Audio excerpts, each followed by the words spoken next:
यह केवल पौराणिक कथा नहीं है, यह इतिहास और रहस्य का संगम है। इसका उद्देश्य प्रेरित करना है, किसी की आस्था को ठेस पहुंचाना नहीं। हिमालय की ऊंचाइयों पर, जहां बर्फ कभी नहीं पिघलती और जहां मौन ही अनंत है, वहां बैठे थे महादेव। सदियों तक वे अडिग रहे, नेत्र बंद, शरीर स्थिर, मन समय से परे। संसार के लिए वे सर्वोच्च योगी थे, जिसे न राज्य चाहिए था, न पूजा, न आराधना। वे थे अनंत, जो मानव रूप में समाये थे। वे स्वयं स्थिरता थे, लेकिन स्थिरता कहानी का अंत नहीं थी, क्योंकि कहीं किसी मौन को चीरती हुई एक उपस्थिति जन्म ले रही थी। न शोर, न गर्जना, बस रहस्यमयी, अनजानी। वह न देवताओं द्वारा घोषित हुई, न राजमहलों में जन्मी। वह पृथ्वी की स्त्री के रूप में प्रकट हुई, पर उसकी निस्तब्धता में तारों की शक्ति छिपी थी। बाद में उसका नाम फुसफुसाहटों में गूंज उठा, पार्वती। पर उस क्षण वह बस अज्ञात थी। क्या वह देवी थी, नश्वर, या दोनों से परे कुछ और?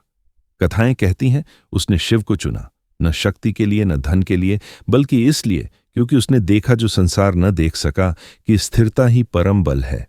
और उसने निश्चय किया वह शिव के समकक्ष उठेगी। वह अनंत को जगाएगी अपनी तपस्या से। वह ठंड में बैठी रही, उसने उपवास किया, उसने ध्यान किया।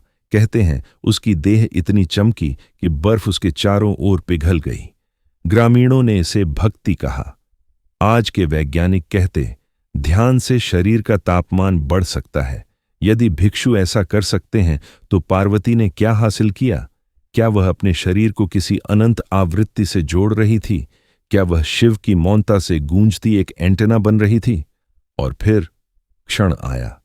सदियों बाद शिव ने नेत्र खोले। कहा जाता है तारे बदल गए।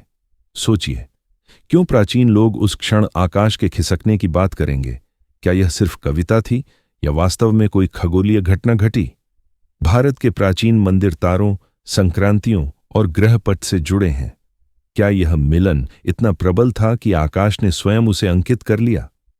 कार्ल सागन ने कहा था, हम तारों की धूल हैं जो तारों को देख रहे हैं। जब शिव की मौनता पार्वती की ऊर्जा से मिली, शायद यही हुआ। ब्रह्मांड ने स्वयं को पहचाना। चेतना ऊर्जा से मिली, अनंत इच्छा से मिला, और सृष्टि एक कदम आगे बढ़ी।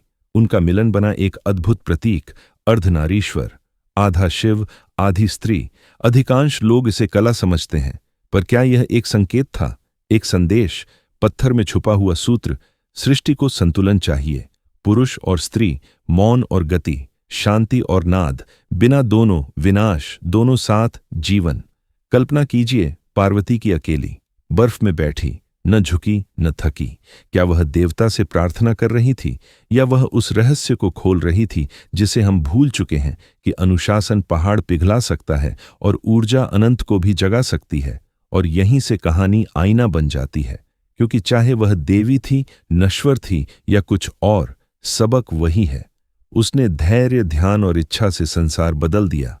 उसने मौन को लय बना दिया, उसने अडिग को जगा दिया। उसने सिद्ध किया, भक्ति कमजोरी नहीं है, भक्ति ही शक्ति है। तो आज खुद से पूछिए, यदि वह अपने ध्यान से बर्फ पिघला सकती थी, तो क्या आप अपने अनुशासन से अपने संशय नहीं पिघला सकते?